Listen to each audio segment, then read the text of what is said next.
सीधे हमारे सहयोगी लगातार जो ग्राउंड जीरो से जुड़े हुए हैं वहां के बरहेट आपको हम लिए चलेंगे। और बरहेट इसलिए जाना जरूरी है क्योंकि हाई प्रोफाइल सीट है। यह हाई प्रोफाइल सीट इसलिए क्योंकि हेमंत सोरेन, और देखिए सोरेन परिवार के 4 सदस्य इस बार कहीं ना कहीं अपनी साख के लिए भी, कोई बढ़ाने के लिए तो कोई उसे बरकरार रखने के लिए इस बार दमखम लगाता नजर आया। कल्पना सोरेन के लिए तो ये एक पहली बार ही कह लीजिए कि एक तरीके का विधानसभा चुनाव जो है वो सामने नजर आता है। अविनाश जरा तस्वीर दिखाते हुए, ये हाई प्रोफाइल सीट जिस पर झारखंड ही नहीं पूरे देश की निगाह होगी, एक बड़ा मैसेज यहां से जाएगा।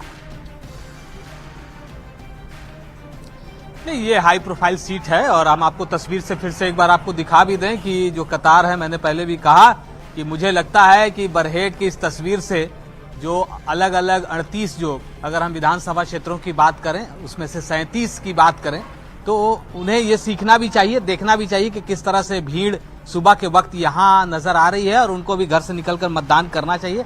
जहां तक हेमंत सोरेन की सीट को लेकर बात है तो यहाँ बीजेपी के ग्लैमियल हेम्ब्रम भी हैं, वो चुनाव लड़ रहे हैं। और इसके साथ साथ संथाल परगना में अगर आप बात करें, जो सोरेन परिवार के 4 सदस्यों के चुनाव लड़ने की बात हो रही है, तो सिर्फ कल्पना सोरेन को छोड़ दें जो गांडे सीट से चुनाव लड़ रही है, इसके अलावा अगर 3 की बात करें, चाहे वो हेमंत सोरेन बरहेट से चुनाव लड़ रहे हों, अगर हम उनके भाई जो हैं बसंत सोरेन वो दुमका से चुनाव लड़ रहे हैं, और उनकी जो बड़ी भाभी हैं सीता सोरेन वो जामताड़ा से चुनाव लड़ रही हैं, तो ये जो 3 लोग हैं ये संथाल परगना के क्षेत्र से ही हैं। बरहेट तब से चर्चा में आ गया था जब हेमंत सोरेन यहाँ से चुनाव लड़े थे और यहाँ से चुनाव जीते भी। दूसरी बार जब वो चुनाव लड़े दुमका से और बरहेट से, दोनों सीट से जीते, उन्होंने दुमका सीट छोड़ दी थी और उपचुनाव हुआ था। इसके बाद बसंत सोरेन वहां से चुनाव जीते थे। इसलिए ये महत्वपूर्ण भी हो जाता है कि पहली पसंद जो है वो कहीं ना कहीं हेमंत सोरेन के लिए बरहेट हो गई है। यहाँ बहुत सारे लोग भी आए हुए हैं, उनसे भी जान। दादा, कहाँ से आप आए हैं? बंगाल से।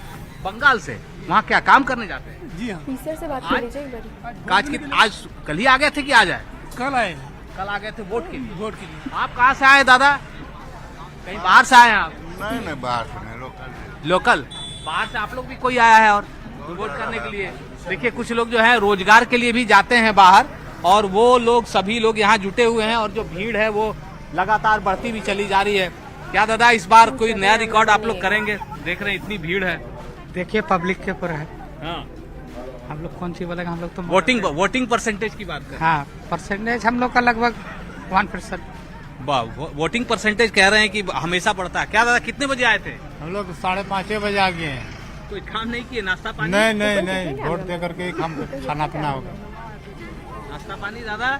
नाश्ता पानी नहीं हुआ है, पैदल ही आए हैं घर से? पैदल आए। अच्छा, तो ये देख रहे हैं इतनी भीड़, ये हर बार आप लोगों का रहता है? हाँ, हर बार ऐसे ही भीड़ रहता है। ऐसे ही भीड़ आती है। देखिए बिल्कुल, तो कोई 5 बजे से, कोई सुबह के 5:30 बजे से ही कतारों में खड़ा है। और देखिए, बरहेट की जनता को ये ठंड का मौसम है, बहानेबाजी नहीं चलेगी। दूसरी जगहों से जहां पर कतारें छोटी नजर आती हैं या लोगों की संख्या कम नजर आती है, उन्हें बरहेट की इन तस्वीरों को जरूर देखना चाहिए, जहां पर लोगों ने कहा कि भाई ठंड का मौसम है, ठंड लगेगी।